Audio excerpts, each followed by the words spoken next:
躲了你们天族7万年，你们为何要如此赶尽杀绝？因果自有报应。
这是龙啊！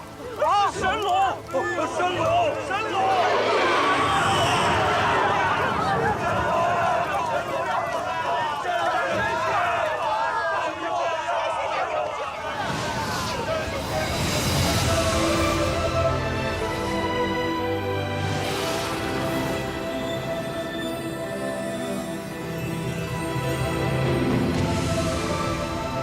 这金银兽的红莲业火果然厉害，竟无法恢复人身。先在此处休息几日。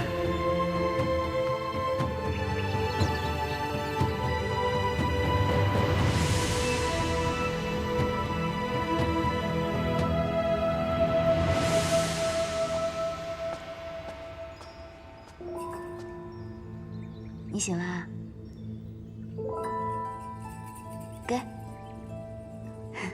我屋里有只猫，希望你们能好好相处。好吃吗？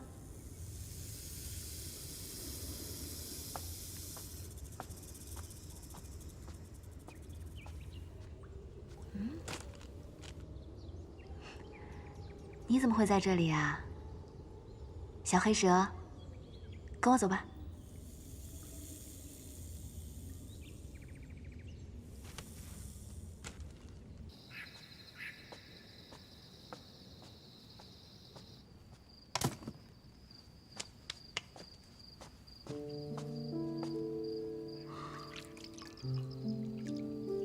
这是何处？是他。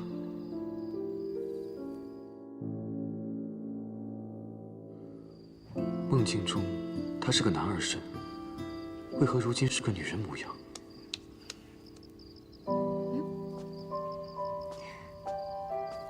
你醒啦？你知道吗？你是我认识的蛇里面长得最俊俏的。你看，你头上还长了角，这手感滑滑的，真好。本君看起来很像蛇吗？你知道吗？在山洞里看到你的时候，以为你在冬眠呢。后来我想，现在不是9月份吗？还不到蛇冬眠的时候，就想你是不是受伤了，带你回来休养。金泥兽法力最高，却伤不了我的。你知道这里是什么地方吗？为什么这里除了飞禽走兽以外，都见不到与我一般的人呢？此兽是东荒郡极山，金泥兽霸占此山实在有余，自然没人敢上来狩猎。我跟你说啊，我呢就只有这间草屋，我看你也是无家可归，不如你留下来，我来照料你可好？本君只要3日就能恢复人身，重返天宫，何须你来养？不对，我不应该同你商量的。我既把你捡回来了，你就应该留下来陪我。不过若你想要走呢，我也不拦你，但你不能再有其他主人了，好吗？主人？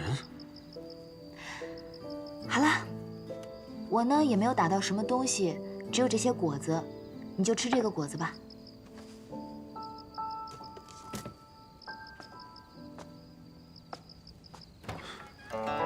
这扇子莫非是玉清昆仑山？一个凡人，怎么会有昆仑虚的法器？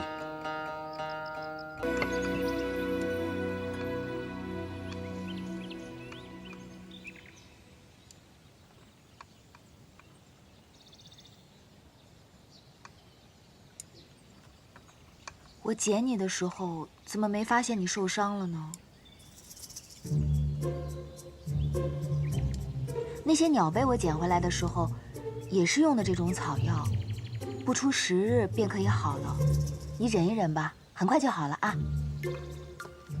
你这是东荒特有的腐草，有去除腐烂之肉的功效，要配上再生功效的浆果汁才有用。如今你单独用这个，除了将我身上的伤口加深，并没有什么好处。好啦，我对你好吧？蛇是喜欢吃生肉的吧？蛇是喜欢吃生肉的，但我不喜欢吃。快点吃吧，会饿的。肉要煮熟了才能吃。你饿了我会心疼的。放肆！还不吃吗？你不吃，是不是想让我再亲你啊？不必，我吃就是了。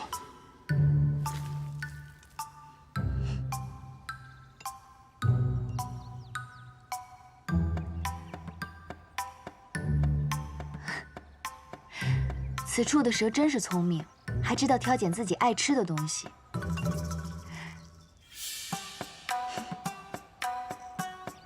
幸好那日把你带回来了，你比那些鸟啊还有猫都聪明多了。不如你跟我一起去集市上换些东西可好？我在此处已经3日，该与你告辞了。虽然你将我身上的伤又加深了些，但心是好的。多谢3日款待，就此告辞。那我们说走就走吧。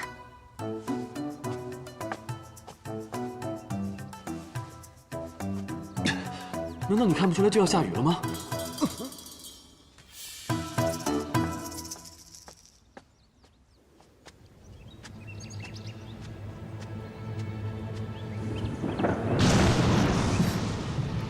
快要下雨了，先找个地方躲躲吧。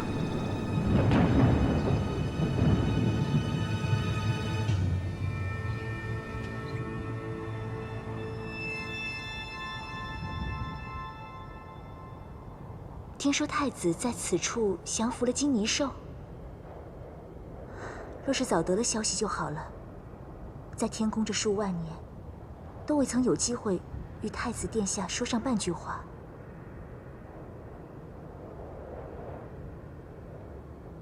你这是要不语？太子殿下，今日不必不语了。是。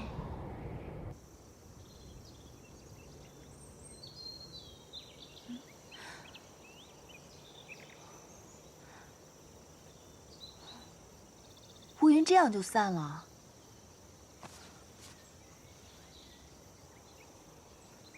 你又睡了，不是吃就是睡，真的是条蛇。太子殿下，素琴，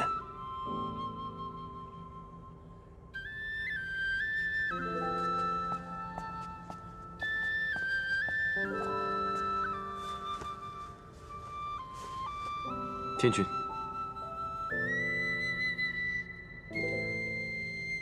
孙儿已斩杀金泥兽，特回来复命。好，你竟能如此顺利复命，果然不负本君所望。不过孙儿还是大意受了伤，有愧于天君的信任。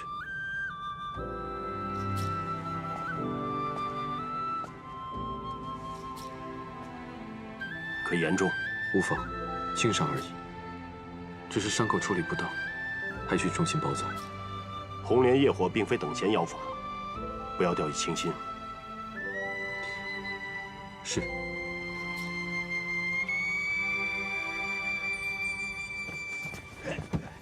大家，慢点，这个梳理啊。王王爷，到这儿，来给我，来把这个拿一下。还有啊，行，来这个，好，这个推回去还能用。前面还有点木头，来，先走，先走。大叔，请问这里发生什么事了？哎，昨天呀，有一只通体通红的，如同雄狮一般的妖怪，对着此处喷火。哎，你看看，到处烧毁东西。哎，这老天爷呀，可能是保佑我们这些平头老百姓。哎，突然呐，黑龙现身降雨，哎，将这火呀全熄灭了不说，还一个霹雷把那妖怪给劈死了。那妖怪可是如同雄狮一般模样。差不多都这么传。金泥兽，哎，大叔，您知道妖怪的尸体在何处吗？哎，你这姑娘好生奇怪，还要看什么妖怪的尸体？我不知道，不知道。当初，大哥就是和夫君的坐骑金泥兽一同失踪的。若真是金泥兽，就一定会找到大哥的线索。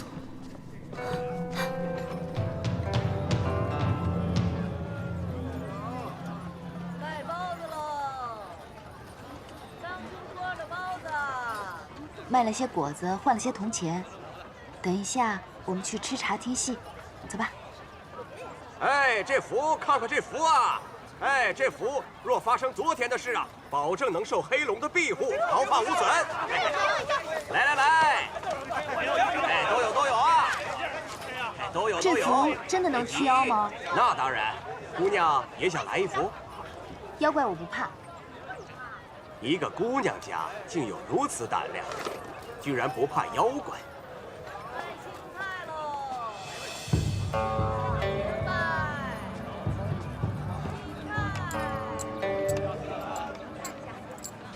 他是被打翻在地，说时迟那时快，只见这英雄一个鹞子喷身，翻身将那老虎骑在胯下，他是挥了3拳2脚啊！姑娘，你怎么又跟着我？我不买符。贫道只想问问姑娘，这扇子的来历，捡的，卖给贫道如何？不卖。这扇子是我捡的第一个物件，我要留着做个念想。哎，留它有用，何必要强行留它呢？我说不卖就不卖。哎，姑娘，你看你，哎，你，姑娘，为何在贫道画符之时偷走了贫道的扇子？谁偷你的扇子了？还给我！就是你！哼，刚才贫道在门外画符，你上来凑热闹，趁我不备就偷走了贫道的扇子。这扇子是我捡来的。哎，你，大家看一下啊！来，姑娘，既然你嘴硬，我们何不找一中间人做个见证，看看这扇子到底是谁的？扇子本就是我的，何须旁人评判？如若这扇子真是姑娘的，那你知道这上面画的是什么？又是何人题的字？是有道理。我之前并未仔细看过。你当然不知道，哪怕你知道了，你也不知道这扇子的来历。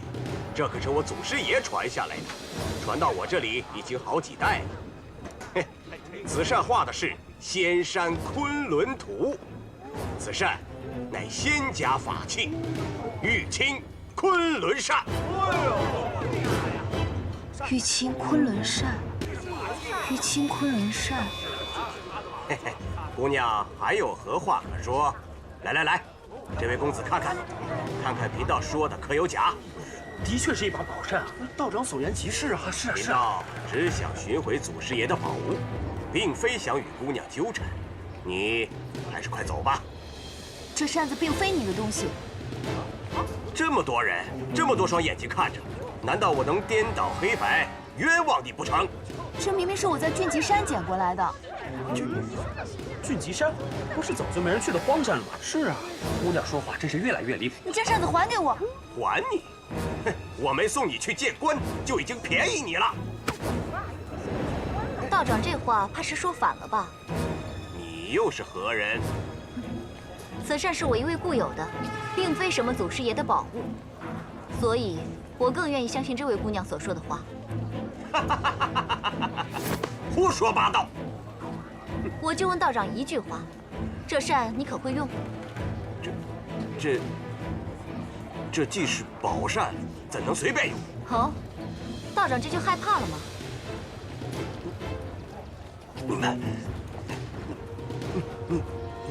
你们是一伙的。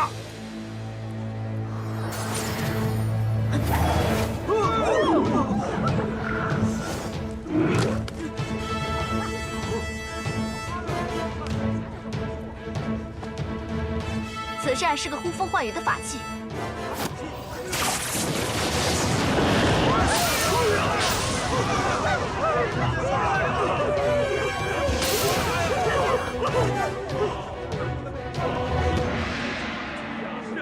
怎么，道长没有别的话可说了吗？我那位朋友可是眼睛里揉不得一粒沙子的人，若是让他知道他的法器被一个破道长据为己有，怕是会把你丢到不知道什么地方去，再也看不到这凡间景象了。贫道不识泰山，不识泰山，贫道不识泰山。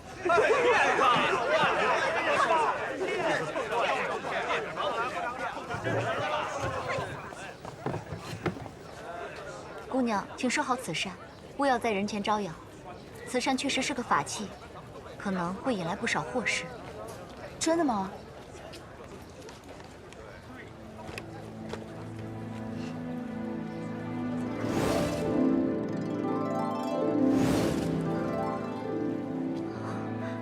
方才看到姑娘，像是看到了我那位故人。可惜他是个男人，你是个女人。我看起来竟像个男人吗？神似而已。姑娘，告辞了。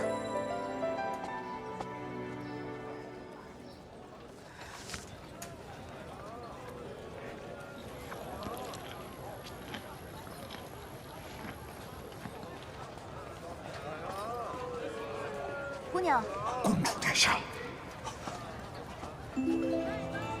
这扇子既然是你旧有的，不如送给你吧。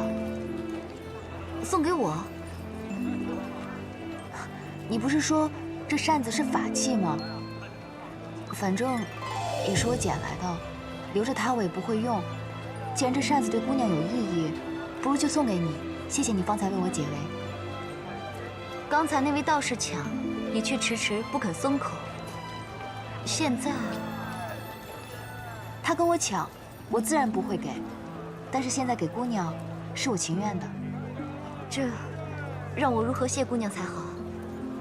不必谢，你收着便是了。这不好吧？姑娘不必跟我客气。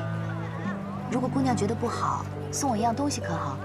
好，你尽管说。姑娘都不问我想要的是什么，便一口答应我吗？万一我要的是无价之宝呢？姑娘也不像这种人啊。就算姑娘要了，我也一定会满足你。我并不看重那些身外之物。那姑娘想要的是？我想要的东西很简单，随我来。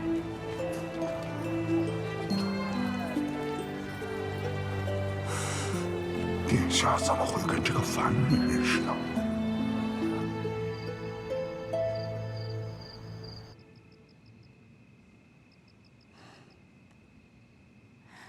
你怎么从山下一路睡到现在啊？哎，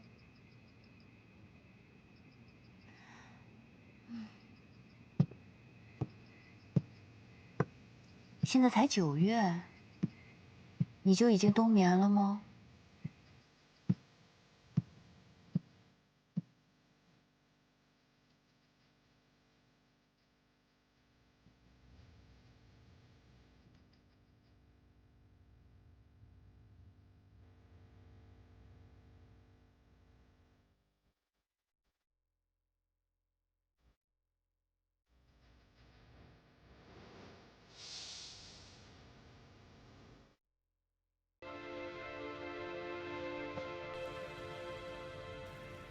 太子殿下，臣已处理好了。只是臣发现，太子手腕上的伤，并非是红莲叶火所伤，而是东荒特有的腐肉草所致啊。是本君不小心碰到的，先退下吧。是。喂，你都睡了7、8天了，还不醒过来？嗯，这还没到冬天呢，你怎么就冬眠了呀？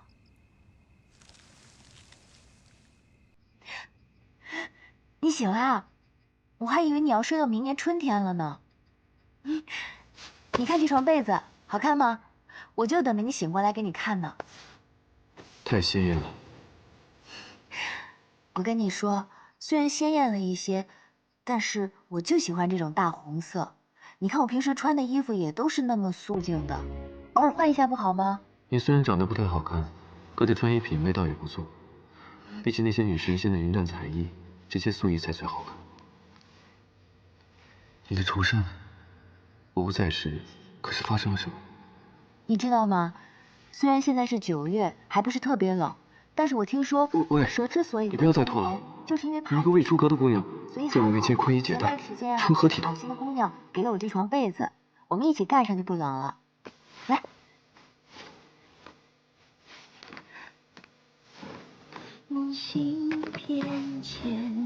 这样就不冷了。睡吧。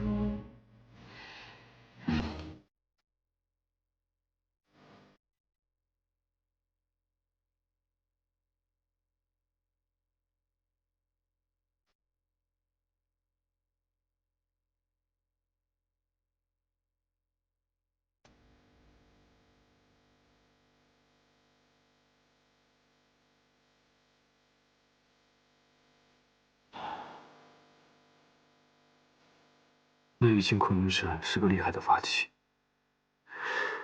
你一个凡人竟然无法用，丢了也好，免得浑身暴露招惹态度。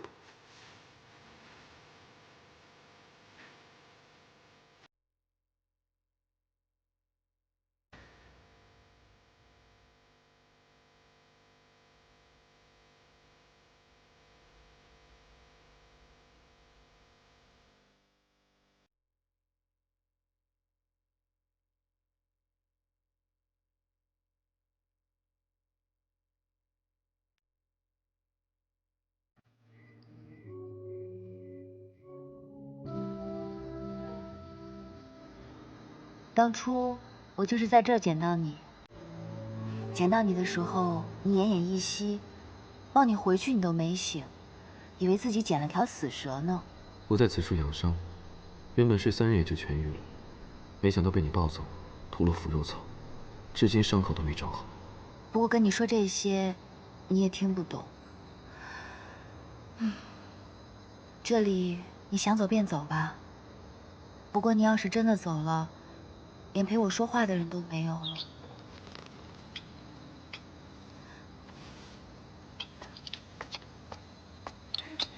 小翠鸟，小翠鸟，你受伤啦？你跟我之前走失的那只很像，你不介意的话，就跟我回家吧。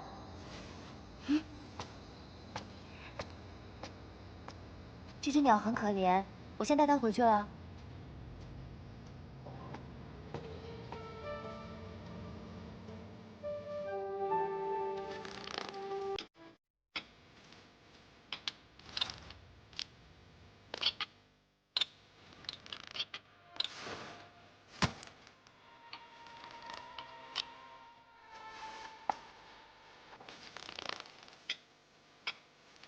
对你而言，我跟这只翠鸟有什么区别吗？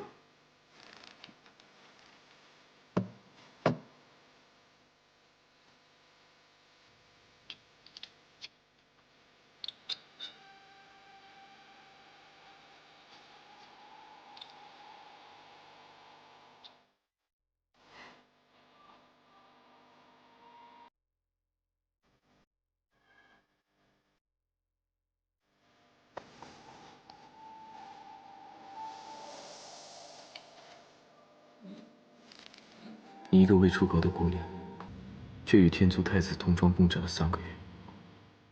我若是不娶你，怕也没人再敢碰你了。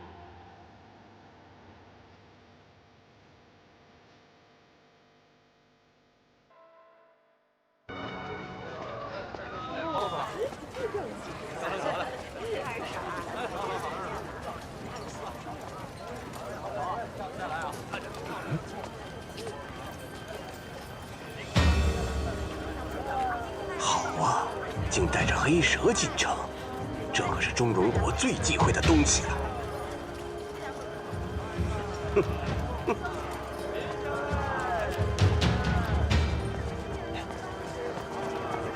哎，又是你，姑娘，还记得我呀？上次就是你抢我扇子，我自然记得你。上次你让我颜面丢尽，我就是在梦里面也能恨得醒过来。幸好今天又让我见到你。你想做什么？怎么着？你干什么？我让大家看一看，你这里面到底是什么东西！大家快来看一看，这妖女又来了。那日，她伙同另一个妖女，抢走了我祖师爷的宝物。我为了城中百姓，一直未曾离开，就是想有朝一日揭开这妖女的真实面目，还大家一个真相。这姑娘可真倒霉啊，算是被你给盯上了啊！前几天你抢她扇子不说，还被路见不平的美人儿教训了一番，怎么着？失心疯了？又来闹腾了？是啊，别怪老道不告诉你们这篮子里边是什么东西，这里边可是最邪之物——黑蛇。黑蛇，妖怪呀！怎么着？怕了吧？你这道士上次就骗了我，你说是黑蛇，你以为我们会信啊？是啊，对呀。你若不信，我就揭开这个破布，让你看看。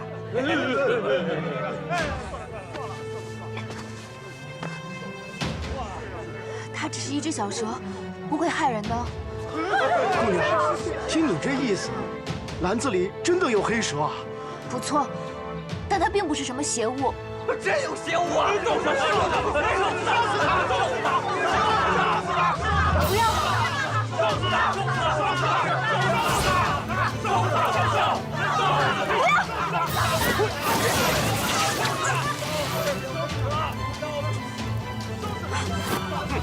嘿嘿，我祖师爷的捆妖绳今天终于用上了。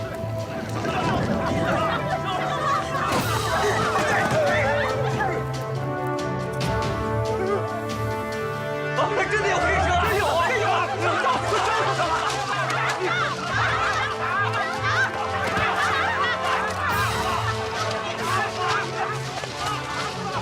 欺人太甚！殿下息怒，你看看篮子里是什么？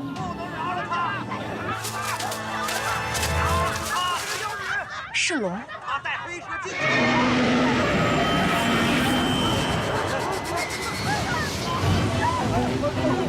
是神龙啊！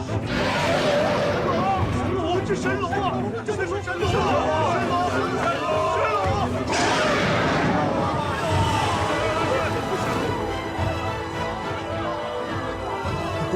不可能，不可能！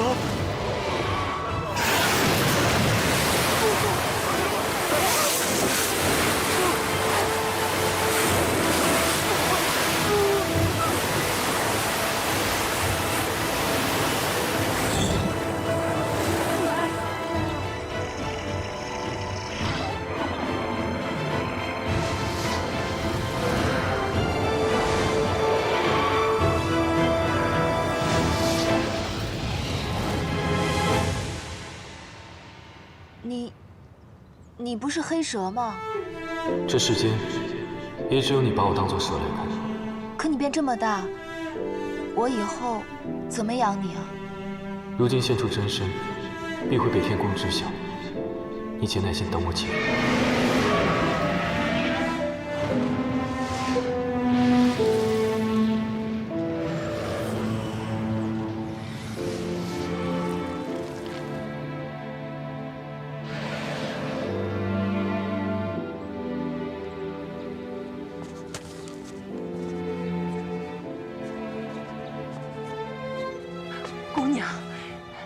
姑娘，这黑龙救过我与孙儿的命，婆婆没有什么好报答的。姑娘可否来家中吃顿便饭？不必了，婆婆，你的救命恩人是他，不是我。姑娘，方才是我们冤枉了你。对啊，对啊，对啊！姑娘，你一定要留下来啊！留下来，让我们弥补一下啊！不必了，太晚回去，天色就该暗了。哎，姑娘，你可不能如此就走了呀！是啊，姑娘，你这样走，我们会很愧疚的。姑娘，你留下吧，姑娘，你留下吧，姑娘。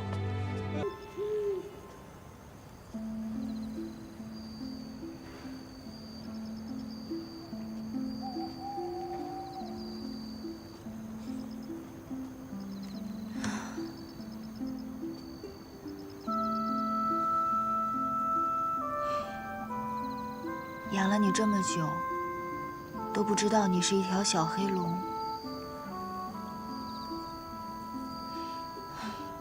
既然是一条龙，你就去你该去的地方吧。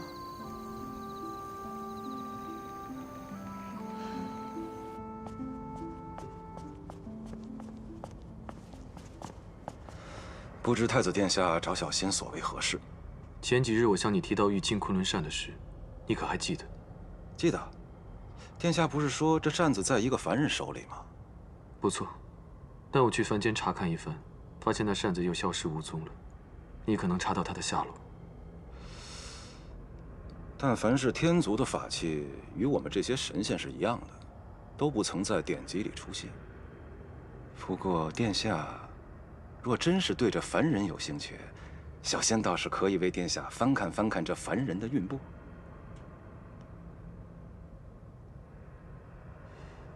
不必了，本君不需要知道他的经历。是小仙多事了。说到这个，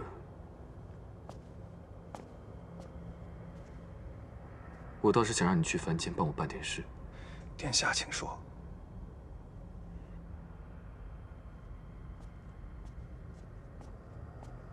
太子殿下，下去吧。是。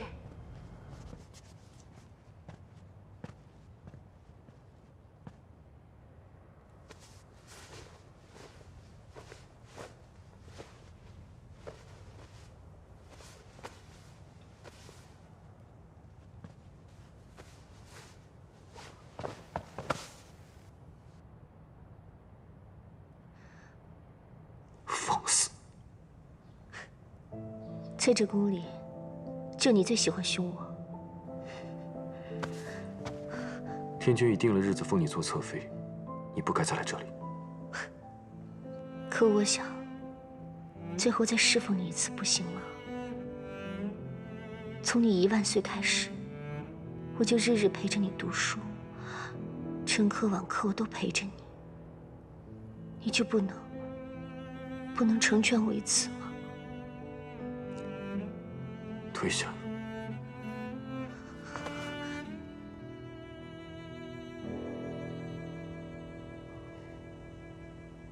素锦，你可想好了？若是你不退下，我换人来见你如此模样，在我殿中，你就算有1000万个理由，也做不了天妃了。你威胁我？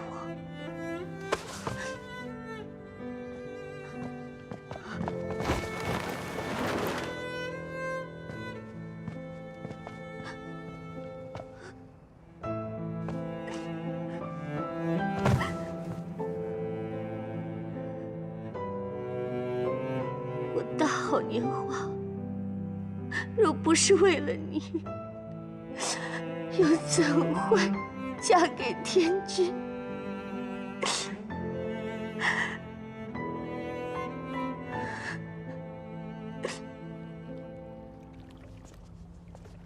你是说你要和那个女子在一处？不错。你小子也有今天，知道女人是什么了？并不像三叔想的那样，她对我而言，就像是曾经丢了的什么东西，经历了千万，终于找寻到了。三叔，你可明白我说的是什么？当然明白，说了这么多啊，用3个字就够了。什么？动情了。与其说是动情，不如说是报恩吧。报恩？就你被赤炎金泥兽弄了那么点小伤，也值得你说报恩2个字啊。哎呀，不用不好意思啊，照你的话说，你们俩就是有缘呐。而且你在凡间和他同床共枕了几个月，虽然在天上也就几个时辰吧，不过也算是破天荒了。你往回想想，你活了几万年，多少宴席，多少女仙想与你多说一句话，你可曾给过机会？所以，若非动情，又怎么可能与他同床呢？好了，别再争了，情呢，动就动了，咱们继续说。说什么？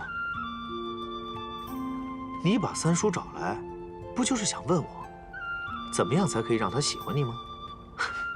不错。不过这凡间女子吧，我倒是没接触过。有句话说得好，自古美女爱俊郎，没有哪个妙龄女子不喜欢俏郎君的。你走到她面前一站，对她笑一个，保证她骨头都酥了。不屑用美男计啊！好，那换个别的。自古美人爱英雄，你去那山上放个妖怪，出来吓吓他，吓得他魂不守舍的时候，你就提着清明剑，英姿飒爽地冲出去，把那妖怪给打死。于是你就成了他的救命恩人，他无以回报，只能以身相许喽。所以当初三叔就是以这种方式骗程昱对你以身相许的。程昱和我在3万年前就缘尽了，那是前尘往事了。还以你好好提他干嘛？继续说你的，这法子行不行啊？这法子行不通，三叔。前几日我在他面前现出真身，他竟然一点都不害怕。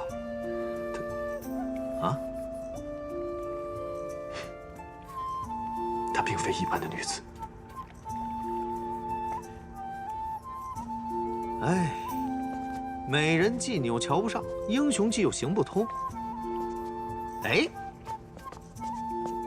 那不如反过来，用个苦肉计怎么样？三叔，喜欢这个？唯独这个还勉强能用。多谢三叔。哎，三叔提醒你一句，你给那个俊吉山做个仙帐，将它层层罩起来，避开天上的耳目，否则你一天族太子住在东荒，迟早有一天会被人发现的。三叔放心吧，我上来之前已经做好仙帐了。哎，我还没说完呢。长这么帅，选什么苦肉计啊？不可能，不可能！哎呀，你说你得罪谁不好，非要得罪太子殿下。太子殿下说了，像你这种人，好好承办承办。这人，恨我，障眼法。行。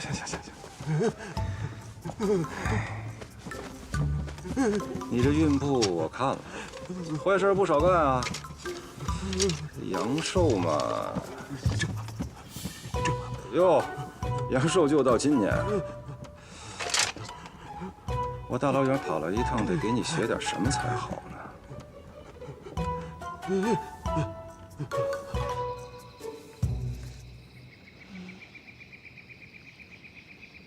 本来还想着快要到冬天了，给你挖一个蛇洞，让你好过冬。谁知道黑龙飞天了，我也就不用操这个心了。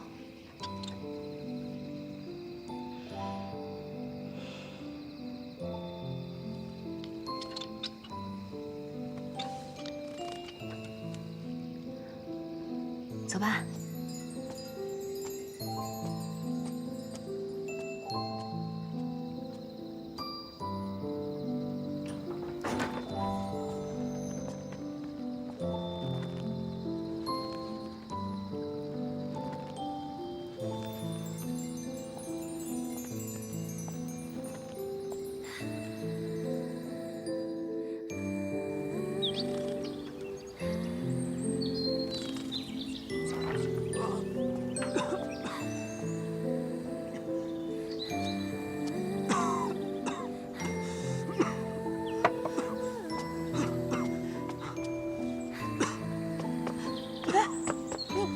怎么了？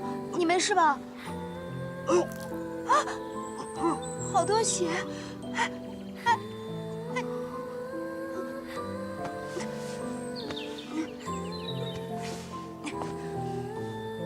完了完了！这些草药是给翠鸟还有小黑蛇用的，也不知道人能不能用。哎，你不要动，不要动！你刚刚流了好多血，你没事吧？姑娘不必担心，只是小伤而已。你还小伤？你一直都在流血，你在这待一下，我药马上就弄好了。你等我一下啊。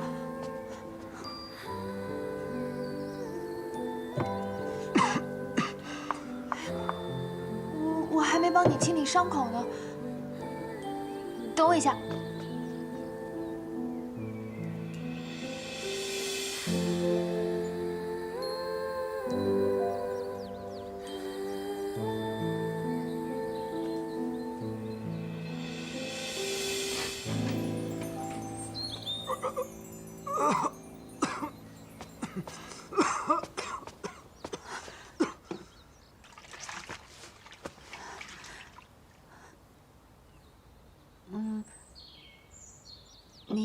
你方便自己脱衣服吗？不必劳烦姑娘。好了好了，我帮你吧。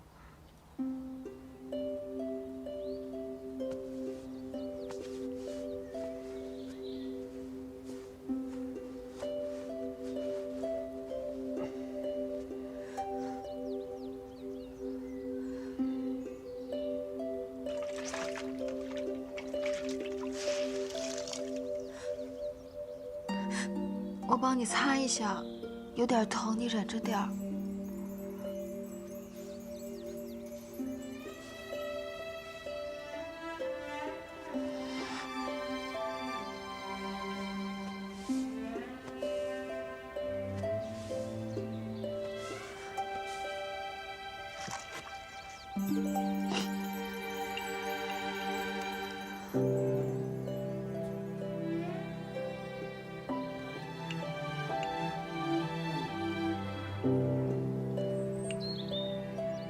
疼吗？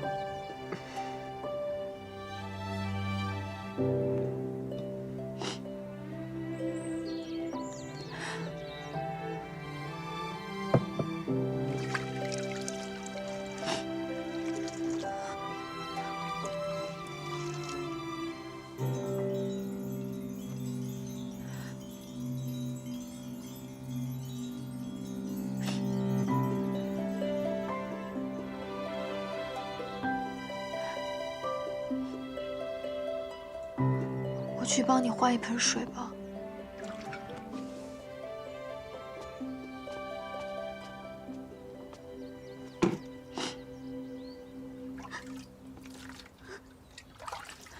莫非我做的太过分了？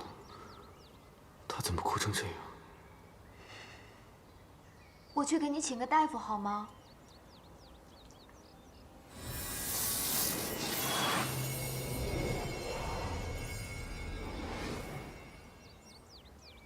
我还是帮你去找个大夫吧，这些药只能用来医小动物。我看你这伤口这么深，我怕你的伤好了。伤竟全好了？怎么可能呢？可是刚刚……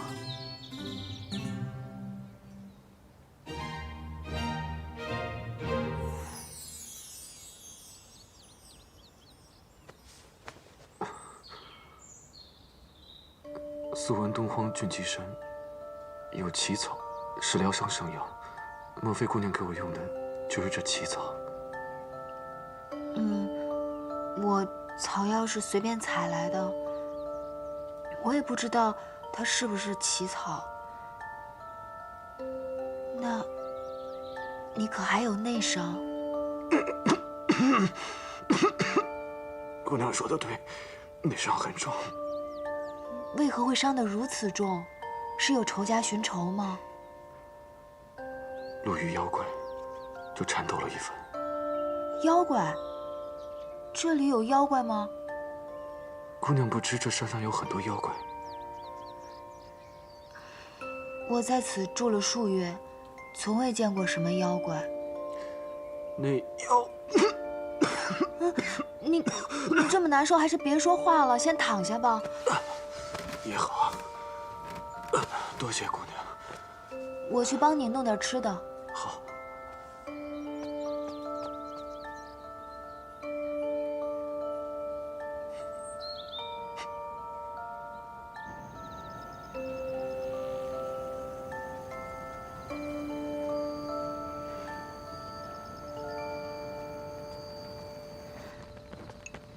我在山下用一筐枇杷，只换了很少的米，也没什么菜。辛苦姑娘了。来。好。看你这样子，还是我喂你吃吧。不敢劳烦姑娘。没事儿，反正我平时也经常照看一些受伤的飞禽走兽，不麻烦的。姑娘果然心善。这山上只有我一个人在居住，镇子又远，与其说是收留他们，不如说是让他们陪我。否则只有我一个人，实在是太孤单了。我看你伤得这么重，不如你先留在这休养吧。反正我换的米应该够你吃上几日。多谢姑娘。你的呢？我今天煮的粥好像不够多，你要是没吃饱的话，我再去帮你找些果子来吧。姑娘，姑娘是在下的救命恩人，可否告诉我你的名字？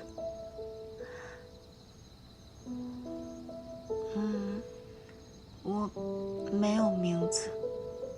没有名字。我既无名字，也无家人，就自己一个人住在这山上，也没有朋友。既然如此，我送你一个，可好？你送我？姑娘穿得如此素雅，素素两字，与你很配。素素，素素，好，那我就叫素素。谢谢你送我名字，我去帮你找果子吃。姑娘，不想知道我的名字吗？哦，我倒是忘记问了，你叫什么名字啊？夜华。夜华是哪两个字啊？哎，你能写给我看吗？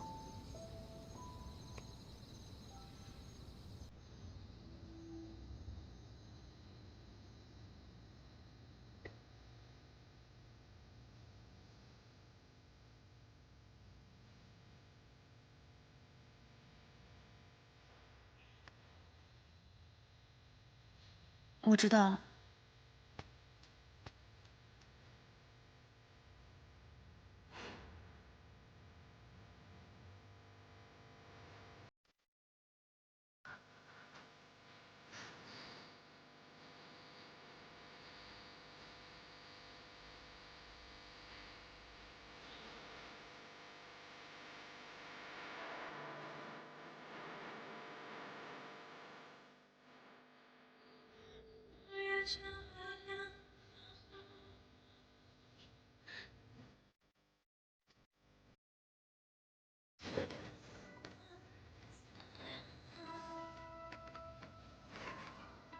自难相忘。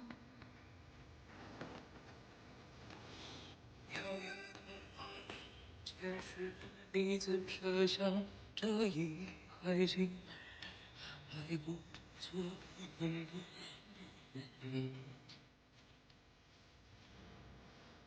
都是假象。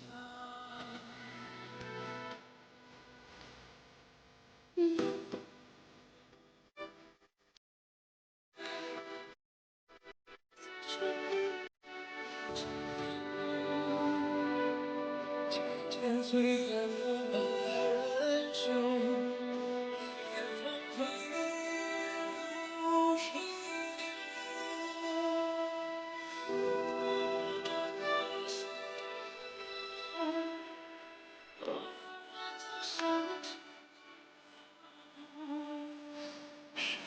一步明天，要这座还有几次？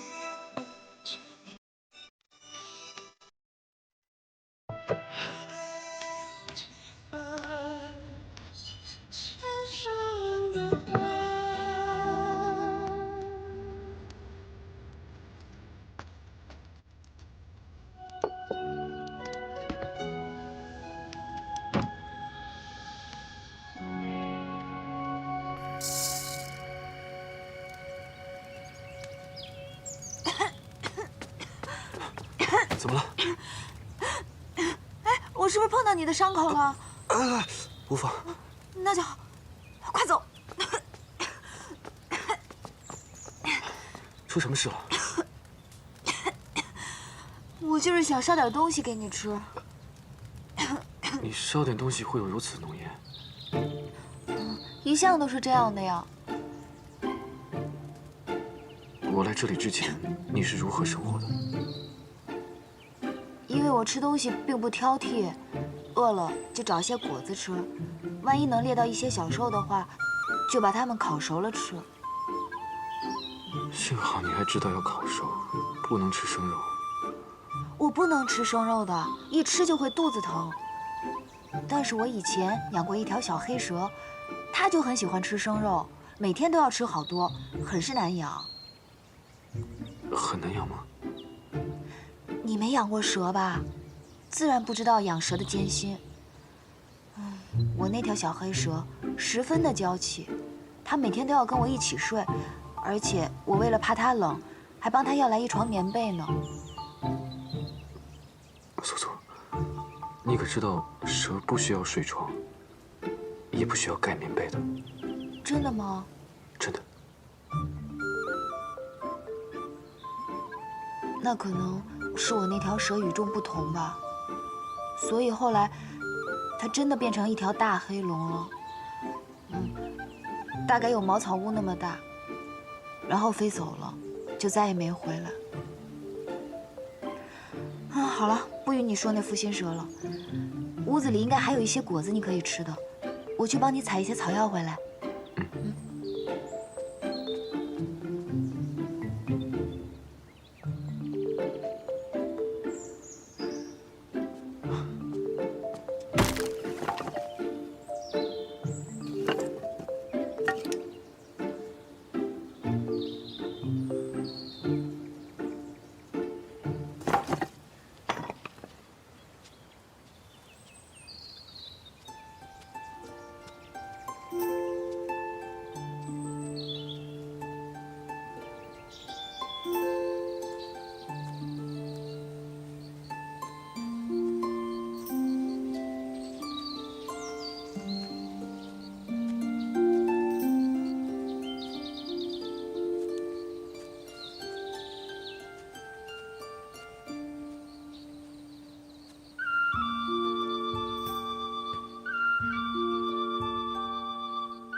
素素，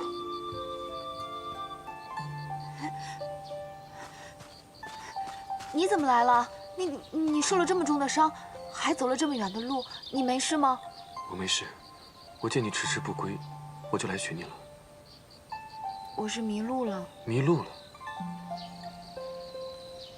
我上次进来这林子，足足走了7、8日才走出去。7、8日，能迷路迷成这样，也算是本事了。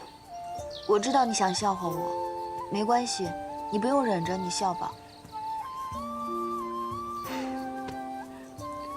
我对不聪明的人，一向是很宽容的。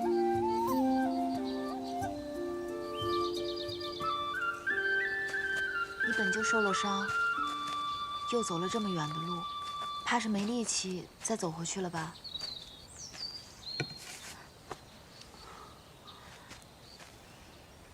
本来呢，我只想给你采点草药就回去的，结果自己反倒是迷了路。我这种人，看来只适合养养小动物。难怪我那只小黑龙，它走了以后，都没再回来看过我。它应该是很嫌弃我吧。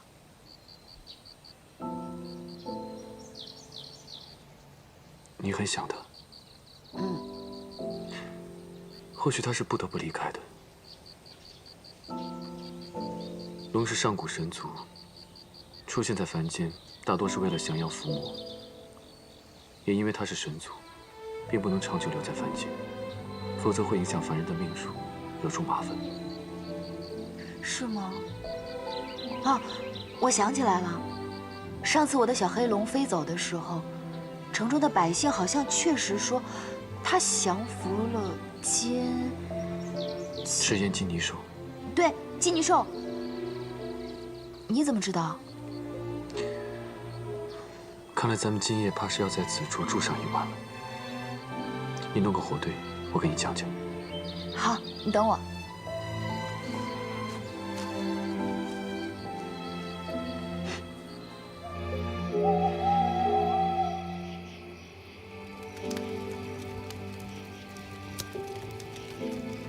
你继续说吧。累不累？不累。你讲的故事呢，是没有茶楼的人讲的动听，但是至少没有人说过。这赤焰金泥兽在10年前来到了东荒俊极山，便令此山下的中荣国10年大旱，千年焦土，举国子民颠沛流离。真的这么厉害吗？ 到了第10个年头上，这金泥兽越发猖狂，竟看上了国君的妻，并将她掳回了洞中。然后呢？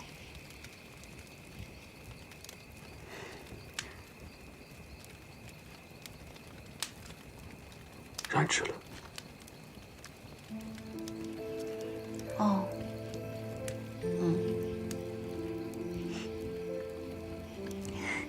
你看你这个人。 我都还没不好意思，你怎么就脸红了？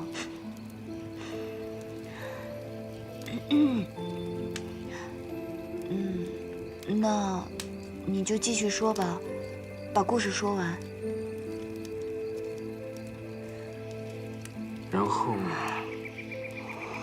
然后这金泥兽就被你养的那条小黑龙给降服了。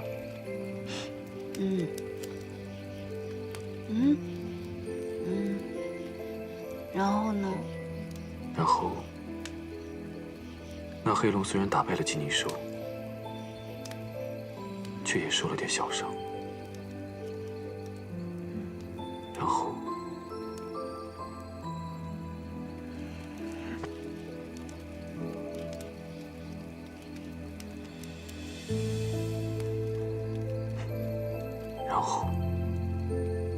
就遇到了你。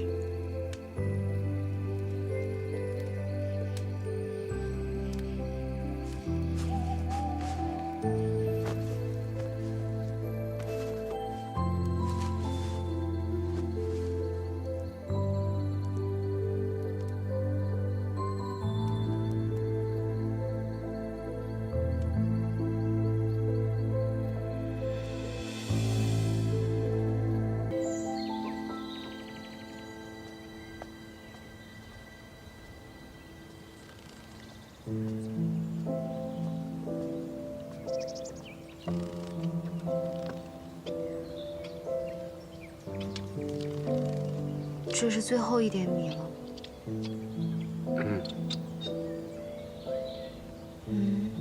烟华，说吧。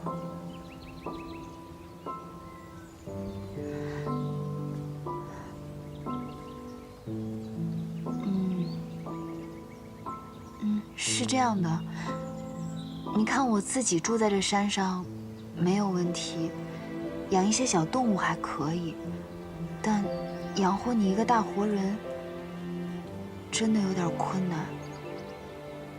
这些米是我用摘了半个月的果子换来的，没几日就吃干净了。现在家里真的没有粮食了。没有存粮的确是个问题。如今已是深秋，过冬会是个难题。不是过冬的问题。那是什么？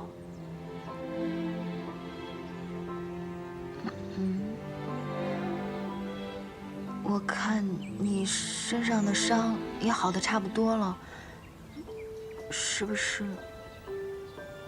也该离开了？你要我离开？我不是赶你走的意思，只是我虽然救了你，但我养活不了你。你救了我，我自然应该留下来报答你。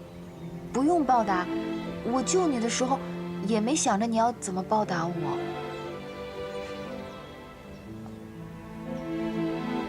你想不想与我做不做是两回事。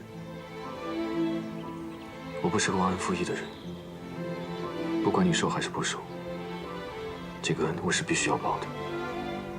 可是，我真的什么都不缺。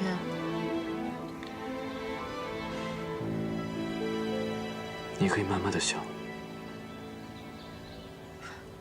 你若真的要报答我，不如以身相许。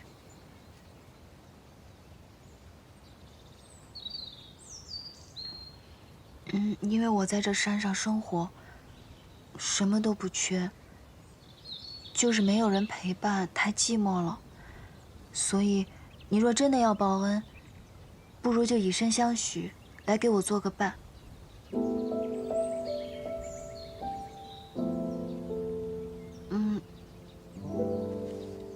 当然，若你不答应，也是理所应当的。毕竟我只是救你回来，也没做什么，算不得多大的恩。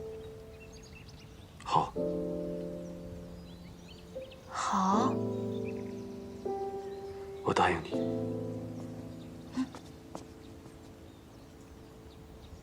以身相许。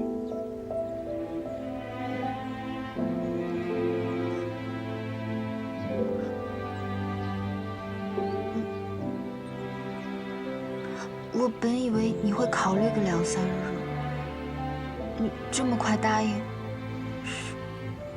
什么都没准备呢？准备什么？你既答应以身相许，那我们是不是也应该对着东荒大泽拜个天地，发个誓言，结为夫妻，不能相弃？虽然我没有父母，但若连这一步都省了，是不是不太好？你要成亲？我想成亲。我从未与人拜过天地。我也是。那我们一切从简吧，形式并不重要。一切从简。那我们接下来做什么？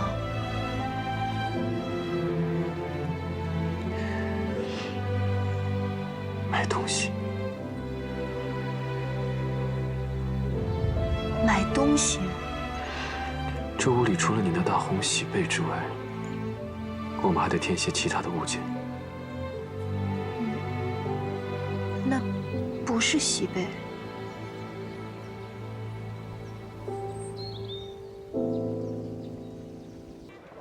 你还有什么要买的吗？你还需要添置什么吗？你已经把你唯一的玉佩都卖了，只换了这么点东西，难道还要把你这把铁剑也卖了吗？小二，聚水。好嘞。我让你跟我成亲，又不是让你给我添置什么。不过话说回来，夜华，我只有那间草屋，你就跟我成亲了？你真的不是骗婚的吗？让我以身相许的人可是你，后悔了？放心吧，我不嫌弃你。不过你就这么跟我成亲了，你怎么跟家里人交代啊？还是他们也不在了？日后的事，日后再说吧。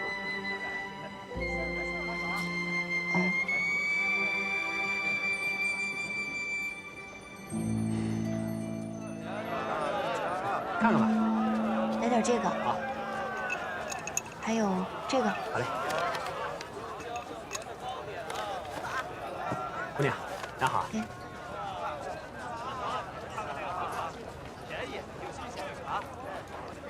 阿姨。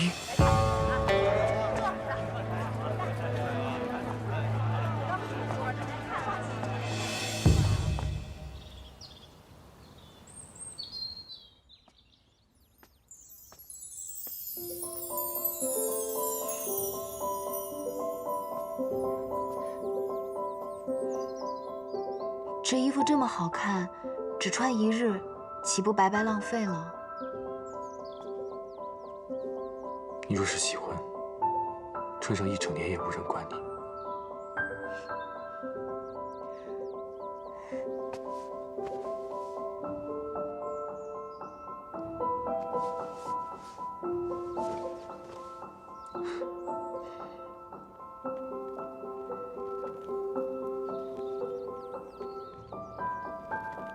夜华，若你跟我相处时间长了，发现我们性子不合适该怎么办？我们现在这样，会不会太仓促了？你也没带我见过你的父母，如果你的父母知道你在外面擅自娶妻了，可会不高兴呢？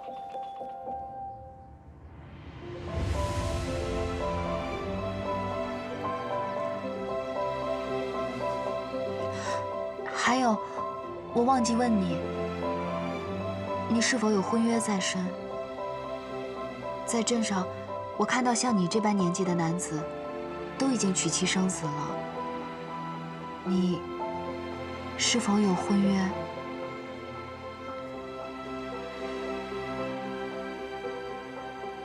素素，我家中的情况很复杂，实在一言难尽。不过你只要记住，从今天起，你就是我的妻。我既娶了你，就不会负你。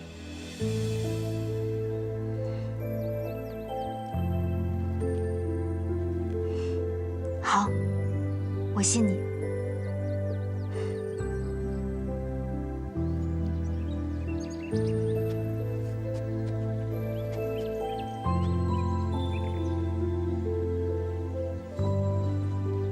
这个要你夫君亲自掀开的。我不知道说什么。我说什么，你就跟着我说什么。嗯。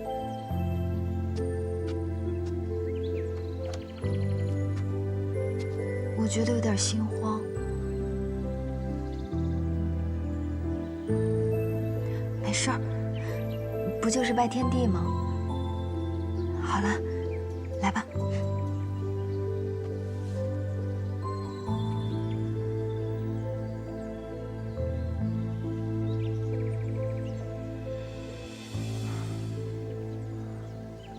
我夜华在这东荒大泽，请四海八荒诸神见证，自今日起，与素素结为夫妻，生生世世倾心相待，无论祸福，永不相弃。